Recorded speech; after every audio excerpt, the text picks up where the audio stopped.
A new U.S. Embassy in Nassau on schedule for a 2024 opening. New tonight on Our News Live at 7. We've got the latest on the $310 million project. But first, coming up tonight, Our News visits the land that's the center of a battle between RCI and Toby Smith. I'm Berthany McDermott, and I'll have all the details for you tonight in Our News. And from Grand Bahama, how a flare gun sends firefighters and work crews scrambling to out this fire at the dump. Then, in Our News at 7:30, unfair. Why the head of church is criticizing the wait for citizenship. Our News Live at 7 starts now.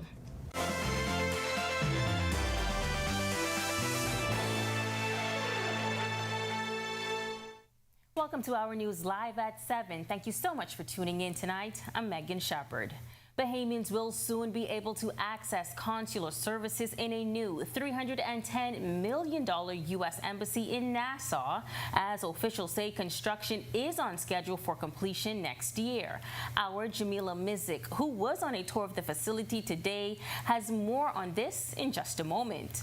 But we begin with the land dispute that's been the center of a battle between Royal Caribbean International and Bahamian businessman Toby Smith. The case is now before the Court of Appeal.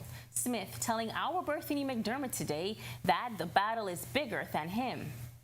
The $100 million Paradise Island Beach Club, the brainchild of Toby Smith, remains stalled as the matter is now before the Court of Appeal. Smith took Our News to the property just off downtown Nassau today. He says the matter isn't about him, but a fight for Bahamians. And Bahamians should be put first. It has a nice little ring to it in words, but we need words turned into actions and putting Bahamians first. There's lots of other Bahamians that are waiting for their projects, lots of other Bahamians waiting on their Crown Land approval, and I think it's wrong that a foreign company can just come in, swoop in right when we've already got a cabinet conclusion, try to commandeer land, and then say, well, you know, your issue is not with us, it's with the government. No. Attorneys for the Paradise Island Lighthouse and Beach Club Company Limited have filed a notice of appeal seeking to repeal Chief Justice Sir Ian Winder's dismissal that the company claims that the government breached a Crown Land lease agreement. Winder found that Smith did not have a claim to the land in the vicinity because the lease for 5 acres was never executed. Smith says the project got cabinet approval under the former Minister administration before RCI expressed interest in the land. He feels the matter requires urgency. I think that more urgency can be placed on getting Bahamians to work on an opportunity for a project such as this. I think the RCL are fighting a very uphill battle against Bahamians where they are trying to steamroll over my Bahamian project, but also a land grab of Bahamian land. Recently, Education Minister Glenys Hannah Martin expressed her disagreement with RCI's deal. Smith says he believes the Davis administration supports his project. However, he says there has been an 11-year delay. It's very discouraging, and a lot of Bahamians have actually said that they would have given up a long time ago. I'm not about giving up, and yes, although it's discouraging, it actually gives me strength to continue on and bring it through to fruition. Reporting for Our News, I'm Berthany McDermott. Thanks, Berthany. Well, it will take another year for the completion of the new U.S. Embassy in New Providence, and media officials toured the $310 million facility today. Jamila Mizik has the story. Residents applying for a U.S. visa will soon have a new location to get their documents, as the United States government is constructing a multi-million-dollar structure on East Hill Street. U.S. Chargé d'Affaires Usha Pitt says despite the challenges, especially delays due to the COVID pandemic, the timeline is still on schedule. She says the energy-efficient state-of-the-art facility will have cutting-edge technology. This building is very well insulated. It uses quality materials so that it won't cost us a lot of money, but most importantly, it won't use a lot of energy to keep it cool and to maintain it. And that means that we will have a reduced carbon footprint. Now, the 5-floor building will include a cafe with a balcony view of the cruise ships, conference rooms, cubicles, and collaborative spaces. Pitt says the inclusion of Bahamian elements is what makes the construction of the project unique. It's Bahamian aggregate that is mixed into the cement, so literally Bahamian materials are supporting the construction of this building. Many Bahamians work here, so it's truly a local effort. You're going to find out even that we used a Bahamian artist that will be the first thing you see when you walk in the building is a beautiful piece of art by a local artist. She adds there are over 200 American and Bahamian staff that work under the U.S. mission, and that requires the bigger space. Pitt says the location was also strategically placed. The RBPF is just a few streets over. Parliament is just right down the hill. So it gives us a chance to really, be among our contacts, among the Bahamian people, and be able to interact directly instead of being out, behind some large wall. So the placement is important, and the placement is also symbolic of our relationship with the Bahamas. Now the project is expected to be completed in 2024, and the overall cost of the project is pegged at $310 million. Reporting for Our News, I'm Jamila Missick. Now, for more details on the $310 million project, be sure to tune into Our News Weekend, where our Jamila Missick really dig into the details. Now to news from Grand Bahama, as firefighters and work crews were still busy this morning fighting remnants of a fire that broke out yesterday at the Sanitation Services landfill dump site. As you can see from our aerial footage captured today, small pockets of fire can still be seen through the smoke. Sanitation Services General Manager Lou Carroll explains what led to the fire. Initially, we saw plumes of orange to red smoke, which usually indicates that somebody sneaked flares into the garbage, and in the middle of the night, they obviously activated and ignited the garbage. But right now we have it under control. The guys responded. We got a report on that, and the guys responded right away, and we have it under control. There's a couple of hot spots left, but we're still working at it. But it's very much under control right now. And Carol made this appeal. We tried to appeal to the Marine folks to make sure that the people, especially these little oddball ships that come in, that they don't dispose of flares in the garbage. I can't say 100% that is what it was, but it's very likely that is what it was. Well, much more to get to tonight, including a look at the long-held Easter tradition of making hot cross buns. Our Marlena Leonard has the story from Grand Bahama in just a moment. But for now, it's time for your first look at temperatures. Meteorologist Greg Thompson is standing by in the Weather Center. Greg? Thanks, Megan, and happy Wednesday evening, everybody. Another beautiful evening outside our studios right now. Temperatures still a little bit on the warm side, 79 degrees with a few clouds. Your winds are still a bit on the breezy side out there. East-southeasterly wind flow at 16 miles per hour, and they are gusting at times. Your feels-like temperature is at 79 degrees. Temperatures around the islands tonight right now, it's 79 in Freeport, 78 over in Marsh Harbor, Abaco, 81 in Alistown, Bimini, 79s in Great Harbor Key, also in Nicholstown, Andros, and in Governor's Harbor. Central Bahamas, 80 degrees, Kemps Bay, as well as in Georgetown, 79 in Arthurstown, Cat Island, and in Deadman's Key. Coburn Townsend, Salvador, 78, and into the southeast Bahamas, more 80s popping up there. All locations, the exception being Matthew Town, Inagua.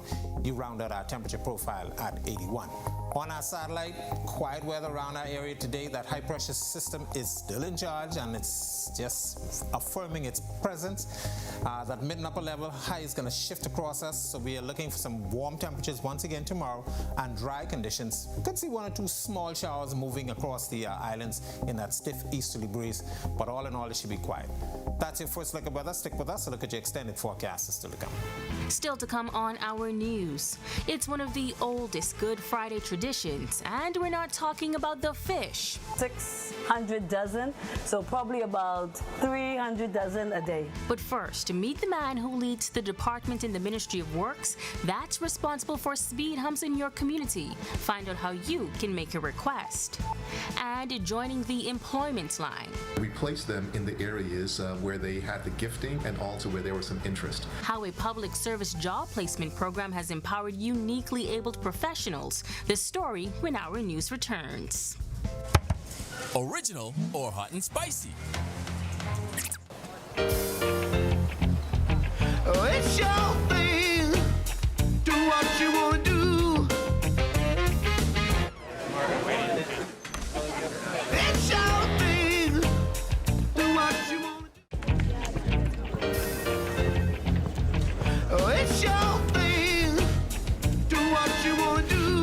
shareholders are very happy.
Welcome back. This year's cohort of the Public Service Professional Engagement Program, also known as PSPEP, was the first to open applications to differently abled participants seeking work. Some of those participants have been placed at various roles within the Cable Bahamas group of companies. And Human Resources Vice President Ed Duncombe says the company took extra care with the placement process. We wanted to make sure that the process was like the exact same for everyone. We wanted to make sure it's fair, it's consistent, and so we met with them. There were interviews that were conducted, and we placed them in the areas where they had the gifting and also where there was some interest to make sure it was mutually benefiting for them and also for the business at the same time. Duncombe says he hopes the impact of the program can extend beyond its 52-week duration and that bringing the often overlooked demographic into the workforce can show the new possibilities in the talent pools of companies. This is something that I do believe that we must look into, and not just now, but ongoing, so that we can really have a diverse workforce, because at the end of the day, we need the talent, and persons want to be able to use those talents and gifts so they continue to grow in their careers and add value for themselves and also for their families. The Ministry of Works is made up of people with different specialties, all coming together to make the network of roads better for Bahamians. Tonight, Senior Highway Inspector Jermaine Delancey explains a bit more about the important role inspectors play. He says they're the eyes that carry out the work mandated by the government.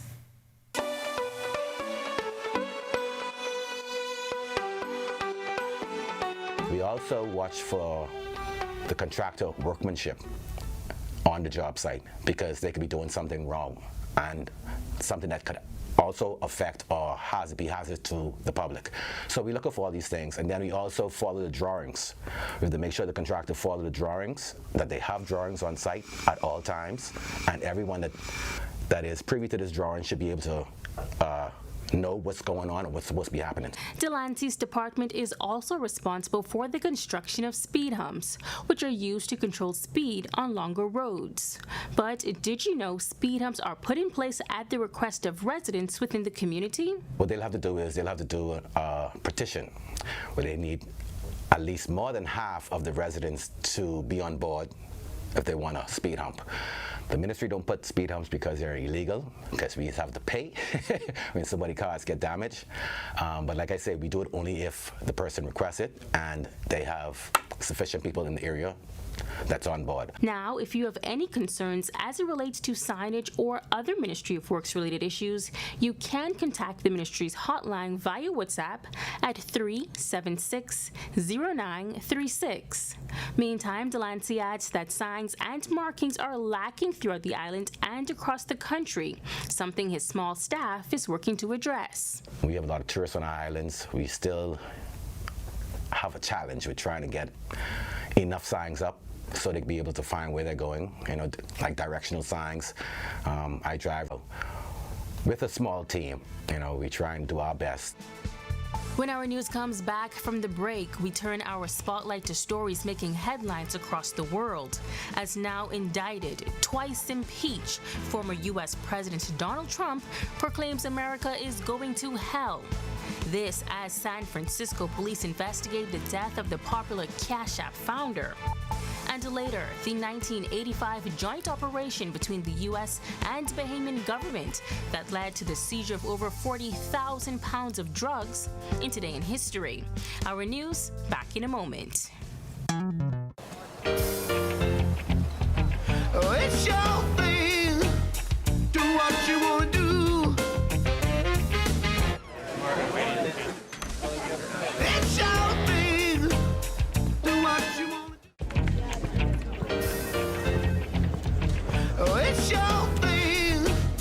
Do what you want to do. Shareholders are very happy. It's your thing.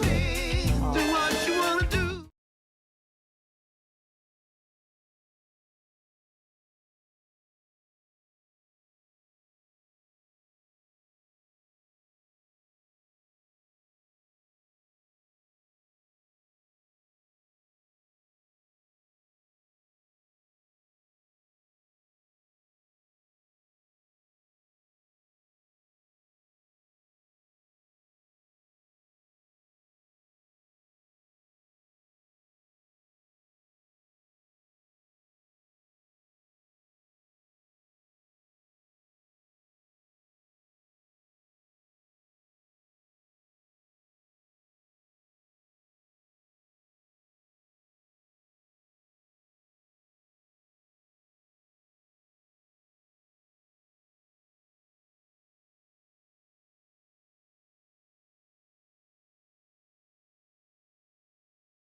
This is Our News. Welcome back. We turn our attention now to stories making headlines across the world.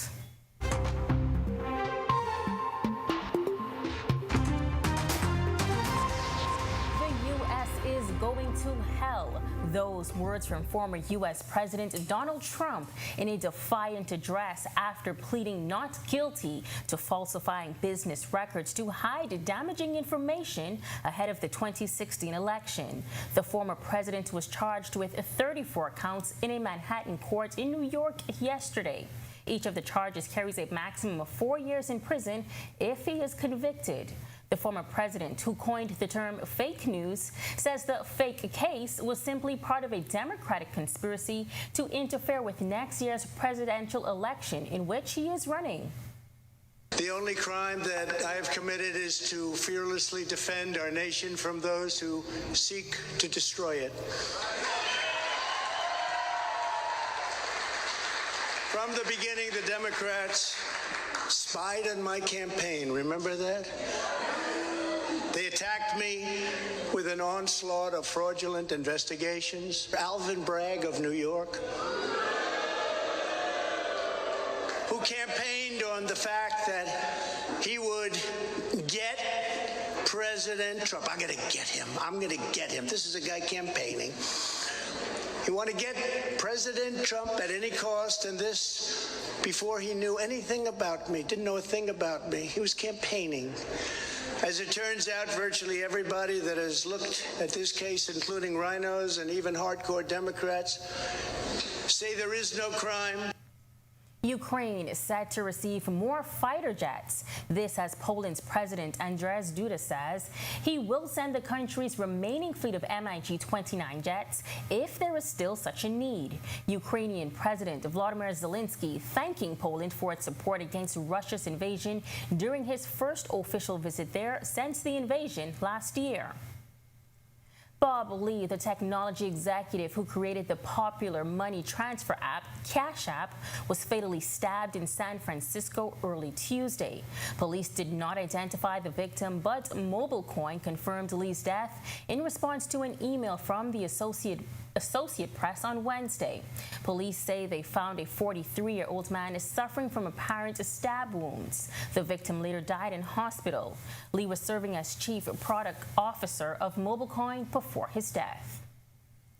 And a Mexican judge has ordered 3 Mexican immigration officials, a private security guard, and a Venezuelan migrant be held on charges of homicide by omission and causing injuries. This after a fire last week at a detention center in northern Mexico killed 40 migrants and injured about a dozen others. A video from a security camera inside the facility shows guards walking away when the fire started. And finally, Grenada's Prime Minister Dickon Mitchell announcing a minor cabinet reshuffle, which will now add the Ministry of Public Utilities to his workload. Mitchell will give up his portfolio as Minister of Finance.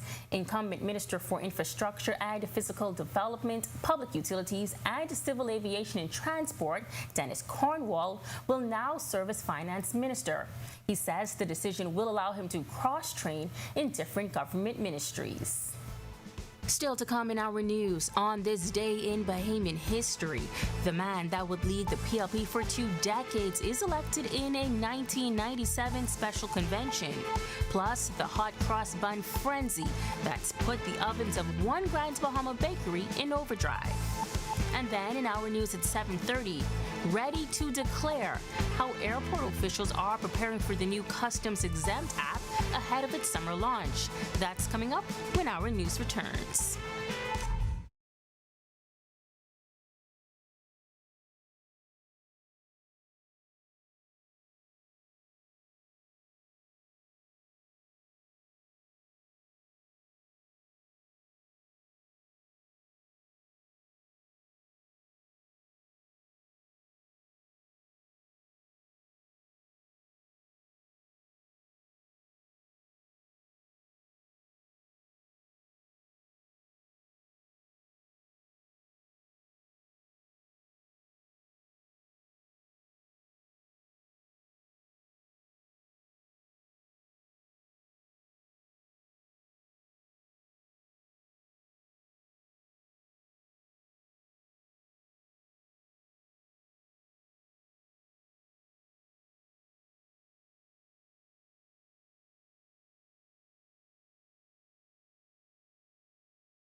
Welcome back. It's now time to turn our spotlight on events that shaped the day that was April 5th, including the death of a beloved and well-known physician.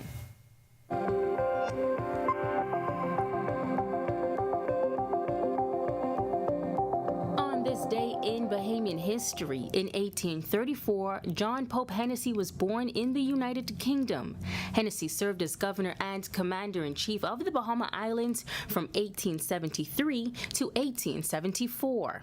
Then, in 1892, the Bahamas Baptist Union was founded. The church's website points out its 117 years of history is marked by a journey of struggle and faith.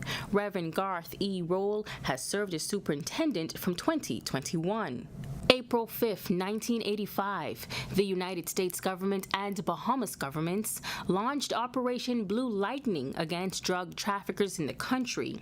The joint operation resulting in the seizure of 5,500 pounds of cocaine and 34,000 pounds of marijuana, the arrest of 58 individuals, and the confiscation of 25 boats. Then, in 1997, former Prime Minister Perry Gladstone Christie was elected leader of the Progressive Liberal Party, PLP, in a special convention. Christie replaced Lyndon Oscar Pinling, who had stepped down as leader of the party following their defeat in the March 1997 general elections. Christie led the party for the next 20 years from 1997 to 2017 and secured 2 election victories in 2002 and 2012. Christie stepped down as leader after the party's defeat in the May 2017 general elections. And finally, on this day in 2020, Dr. Judson Fraser Eneas died at the age of 72. The Historical Society notes his death was due to COVID-19. Eneas was a physician and nephrologist. He was the son of Dr. and Mrs. Cleveland Eneas Sr.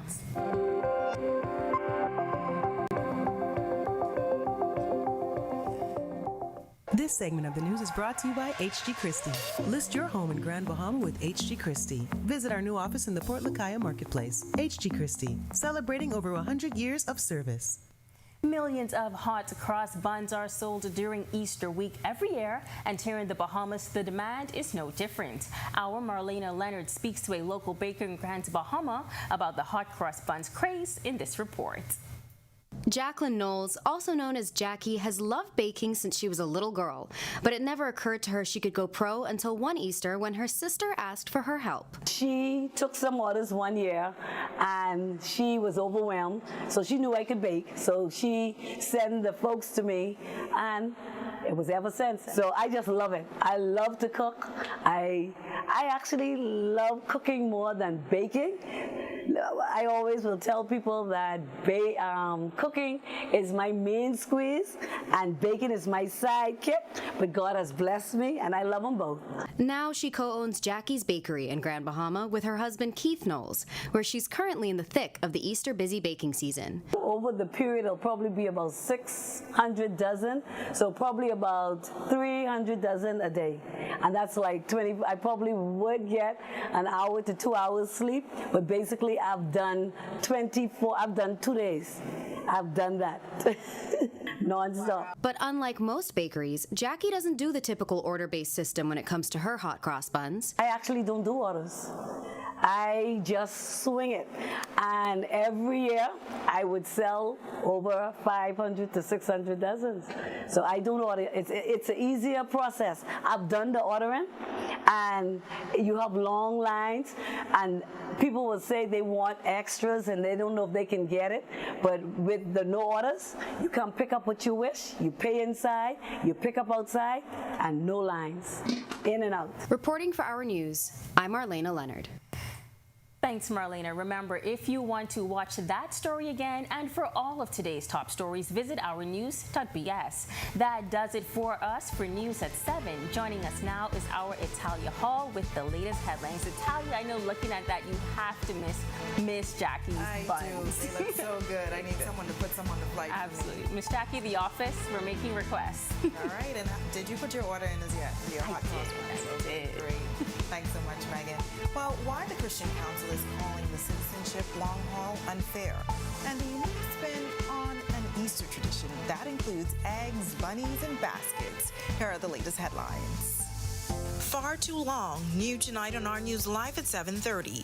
The leader of the Christian Council says the process for obtaining citizenship should not have a timeline.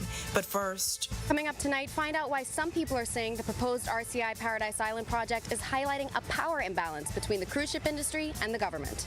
Plus, new technology. The Nassau Airport Development Company working hand in hand with the Customs Department to roll out a new declarations app. So we have been supporting them in terms of, kiosk location, looking at Wi-Fi. And later, it appears as if the traditional Easter basket is no more. We'll tell you how one local business is switching things up this season. Our News Live at 7:30 starts in a moment. With over 25 years.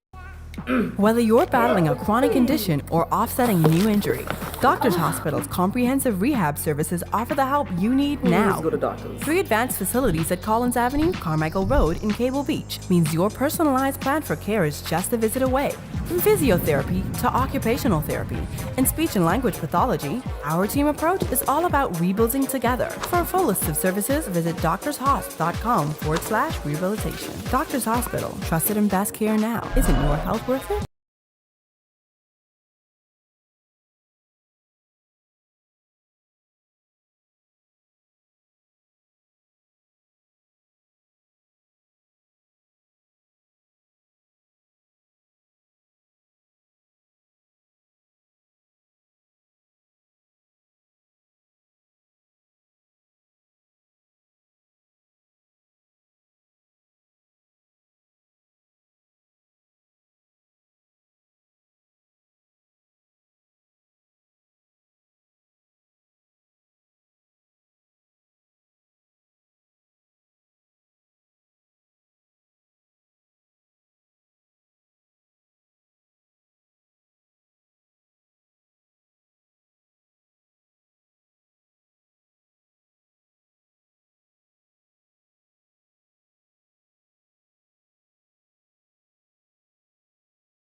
Welcome to Our News and thank you for joining us. I'm Natalia Hall.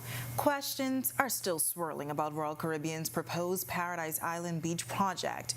Some of those questions are focused on the environmental impact, while others ask if the project is an example of a power struggle. Our Marlena Leonard explains in this report. I mean, that's Hog Island's last stand, right? The last available public land on Paradise Island. That land should not go to a foreign conglomerate. Former executive director of the Bahamas National Trust, Eric Carey, is now the president and CEO of One Consultants, an environmental services company. He has concerns surrounding Royal Caribbean's proposed Paradise Island Beach project. I've looked at it and I can't find a positive benefit to the Bahamas. I can only find benefits to the cruise line. While Carey recognizes the cruise ship industry is a big player in the Bahamian economy, he's also urging our government to recognize the benefits we bring to them. The negotiations seem to be heavy-handed in one direction. It seems like the cruise lines get what they want and then they give us what they want to give us.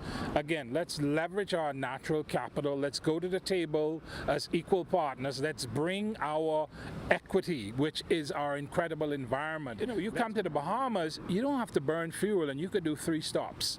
So we're saving you literally industry billions of dollars in fuel costs. When it comes to this project in particular, he says some environmental questions have gone unanswered. Atlantis raised a number of questions in 2021. All right, we're heading for 2 years from now that it was introduced at physical planning, and these questions remain unanswered. Atlantis listed some of these unanswered questions in a statement released yesterday, including the potentially devastating impact new overwater structures could have to the Paradise Island coastline, any potential impact on the island's northern coral reef, plans for the wastewater management of thousands of visitors a day, and the potential noise pollution. But Carey stresses the issue isn't with the industry itself. I'm not lobbying against the cruise ship. ships. The Bahamians that are working on this incredible port, they're doing a great service to our country by putting in a first-class port. And these cruise ships should support it as a gateway to Bahamian experiences. Reporting for Our News, I'm Marlena Leonard. Christian Council President Bishop Delton Fernanda calling it unfair that thousands of people born in the Bahamas are forced to wait sometimes decades before getting Bahamian citizenship. His comments follow those of Chief Justice Sir Ian Winder, who warned that requiring individuals born in the Bahamas to foreign parents to live on the outside of their own society is a recipe for social discontacts. But I think it is so unfair to be born in the Commonwealth of the Bahamas, to have gone to school and been educated here in the Bahamas, and see your cohorts, your classmates, the persons that you would have grown up from a toddler straight up to 18, 20s, 30s, and you still don't have any kind of document to say whether you're naturalized or you've applied and received the citizenship. I think at some point the law has to take its course, and if they're eligible, they ought to receive. Fernandez says for all intents and purposes, these people are Bahamian. The immigration minister has said the process cannot be rushed, noting that there have been instances of fraud. It's a sentiment Fernandez agrees with, saying he has seen instances of fraud. He adds that there should be no timeline on the process. I am an officer of the court. I'm a justice of the peace. I know fraudulent documents. I know the process of investigation. I know sometimes these streams of inquiries can take some time, and some time might mean some time. And so I guess it's like the business license. If you have a flag, your case should be investigated a little more. If you don't, process it. The president of Save Our Children Alliance is expressing disappointment over comments that appeared online following the recent abduction and sexual abuse of a 16-year-old girl. Siobhan Hollis, who is a certified facilitator in training others in child sexual abuse, says her passion for protecting children extends beyond borders. Hollis, who currently resides in Bermuda, speaking with Our News on the issue. It is preventable. However, it's only going to be, I should say, impactful if we have change of mindsets in our country, change of our approach, being responsible adults and not blaming victims. And that is something that I see throughout, even on social media. A lady made a statement, and I was hurt by it. I don't know the young lady, but as a child advocate, we feel for them. We are the voice for victims of such heinous crime. And my thing was, we have to be more responsible in what we say and how we, correspond or how we comment, on behalf of a victim, because we don't know the circumstances why she was out at that time. And Hollis says the blame should never be placed on the victim, particularly one that is still a child. Never ever blame the victim. It's not their fault for what a perverted, minded adult thinks or does. It's never the victim's fault. And as a child cannot give consent to sex. So I'm speaking in that terminology. All right, and to see that story again and any of the stories you've seen so far, you can head over to ournews.bs.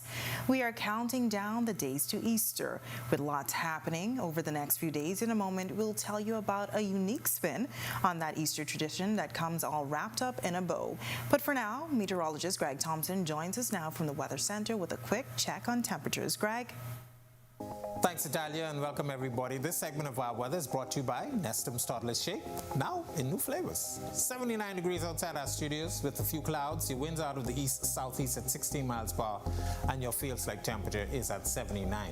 Satellite view, ridge of high pressure remains in charge of our weather, and that's going to continue through tomorrow and into the balance of this week, providing us with mostly blue skies and a couple isolated showers moving into the area, but that high is going to shift out towards the east. There's a low-level disturbance expected getting here by the end of the week. That's your first quick check on weather. Stick with us. A look at your extended forecast is still to come. Still to come on Our News, Easter baskets. That's what most kids look forward to during the Easter season. But have you ever wondered what goes into making the perfect basket? Our Jamila Mizik has the full story straight ahead. But first, construction on the U.S. Embassy's new facility in New Providence is nearing completion. The U.S. Chargé d'Affaires speaks. and how airport officials are partnering with the Customs Department as it prepares the rollout of its new Declarations app. That story when Our News returns.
The new U.S. Embassy in New Providence is slated to be complete in 2024.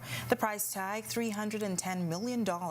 U.S. Charge of Affairs Usha Pitt says despite the challenges, especially delays due to the COVID-19 pandemic, the timeline is still on schedule.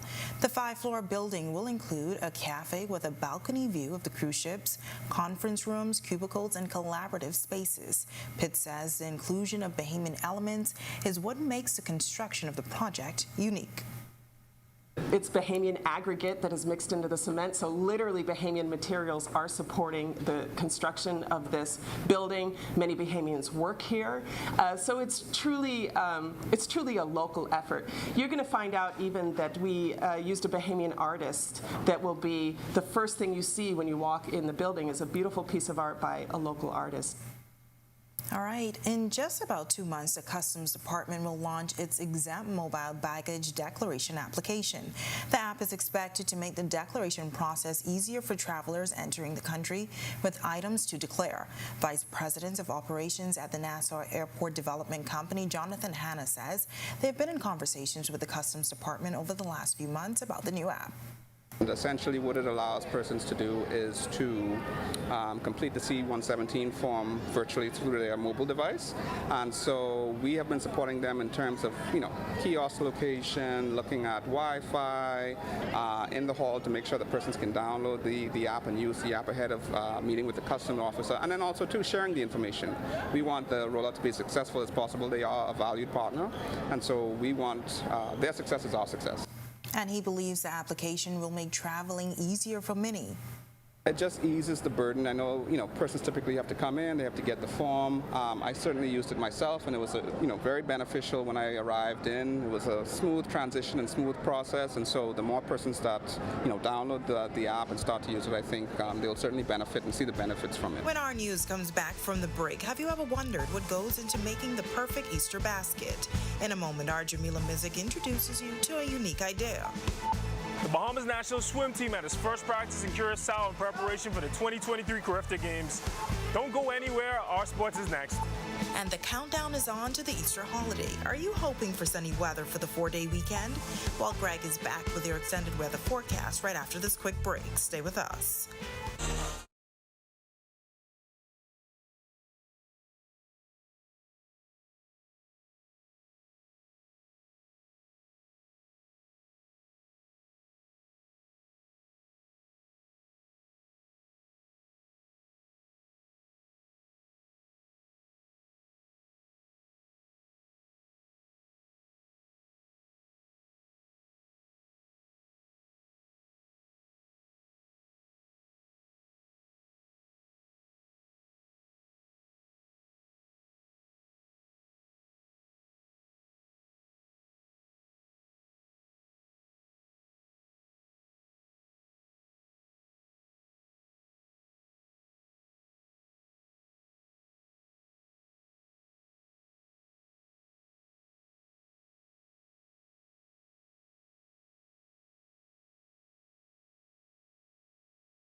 This is our news. Welcome back. Calling all creatives. There's a new competition in town, and the Star Film Institute is asking you to submit a pitch for the competition. Organizers say the theater and film competition was inspired by the life and work of Sir Sidney Poitier, and the mission is to inspire, educate, and empower Bahamian playwrights and TV filmmakers. President of the Star Institute, Carifta. At the end of the year, when we present these productions, when we put up the screenings of the productions and put up the stage productions, we are hoping to connect them with international industry professionals. So the entire program is to help Bahamians who want to further their career internationally when it comes to film and TV shows and comes to playwriting. We want to be able to connect them with the people that are going to give them the opportunity to get their work out there. Pinder says the competition also provides creatives with the opportunity to bring their work to life. Contestants can apply to be a part of one of the 3 categories, including theater, drama, or comedy. 9 finalists will be chosen, and they will be provided with the necessary training. If you're listening to this and you're interested in being a part of it, you can go to any of our social media pages. Island Dreams Management is the company that manages the Star Film Institute. So if you go to our social media pages and you click the links in our bios, then you will be able to fill out a form, an interest form, to let us know that you're interested in being a part, and we will email you once we officially launch our website on April 28th.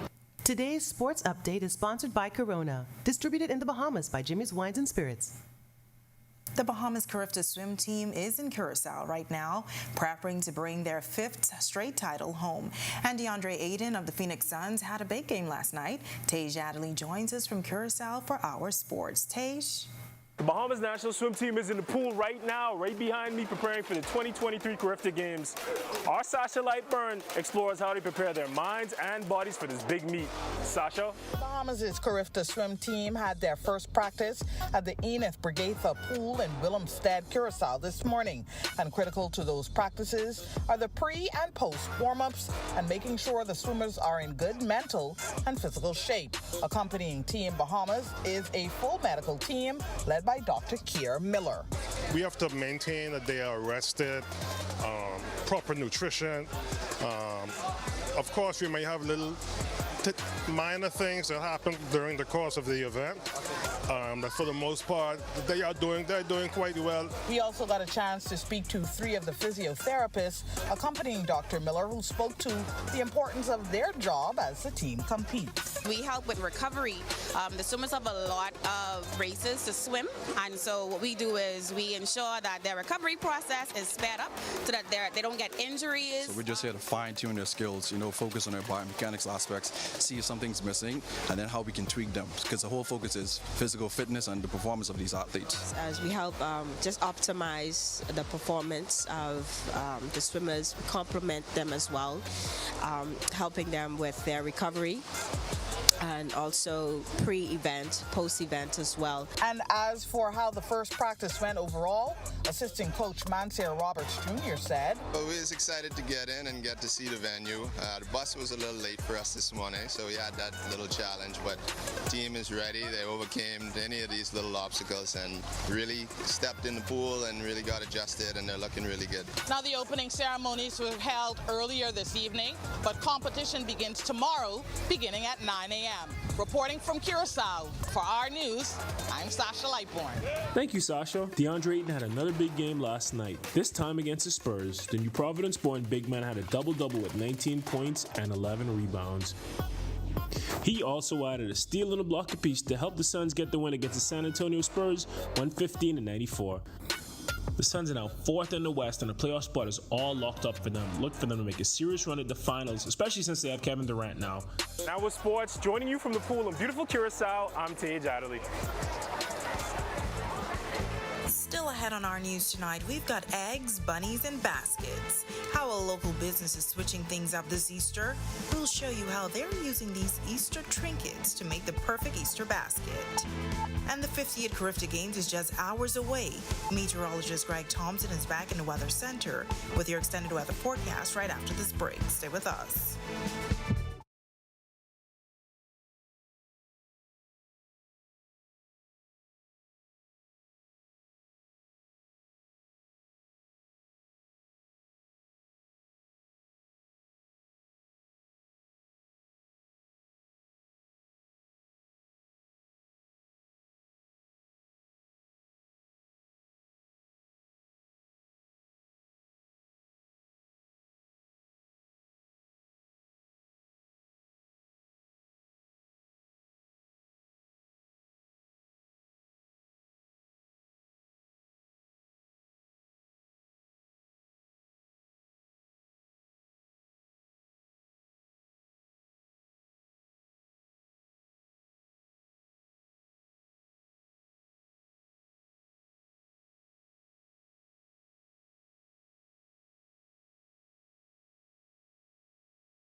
Welcome back to Our News. Beautiful conditions outside the Our News studios this evening, but will those nice temperatures continue throughout the rest of the week?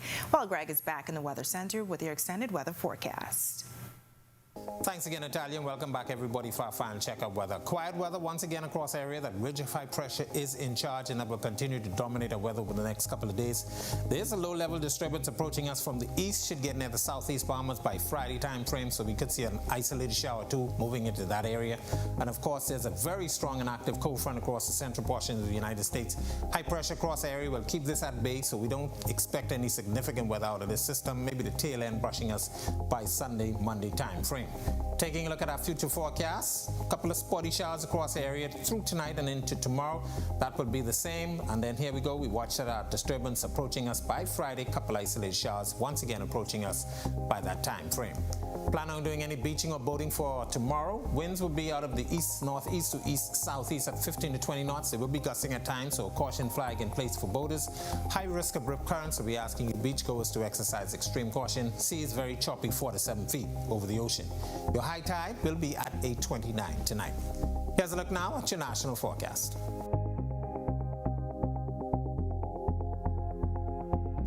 In your extended forecast, quiet weather once again, as I mentioned, throughout the remainder of the week. We have that disturbance moving and approaching us by the end of the week, so we could see an isolated shower or two in the forecast, but by next week, conditions expected to improve.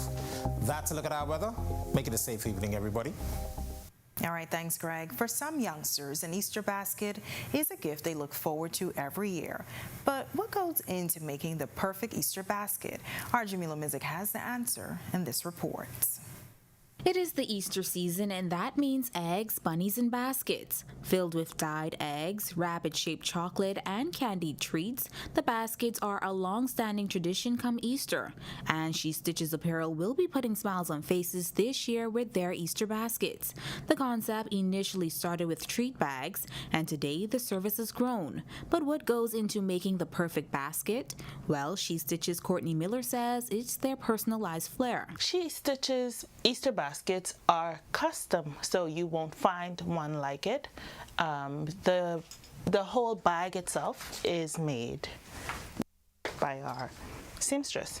She makes the bags. You won't find them on a shelf. You won't find them on any tables other than at the same location. We start by putting the child's name on everything, and then we know their age, so all gifts are age related. So we have baby baskets available, like the one behind me.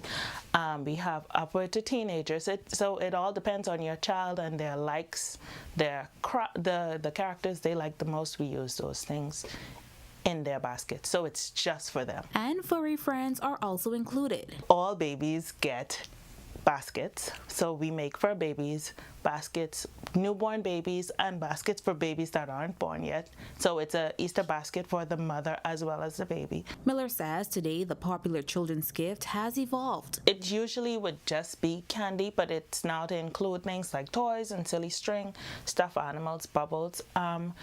It's also evolved in a way as we used to use only Easter-related stuff, but now you get characters involved in the Easter basket. So not just the bunny and the eggs. You could have your Spider-Man baskets. We have some of those. We have princess baskets available, things like that. Reporting for Our News, I'm Jamila Mizik. All right, looks good. I think I'll have to get one for my son. Thanks so much, Jamila. And thank you for joining us for Our News tonight. On behalf of the entire team, I'm Natalia Hall. We'll see you tomorrow night. Have a great evening.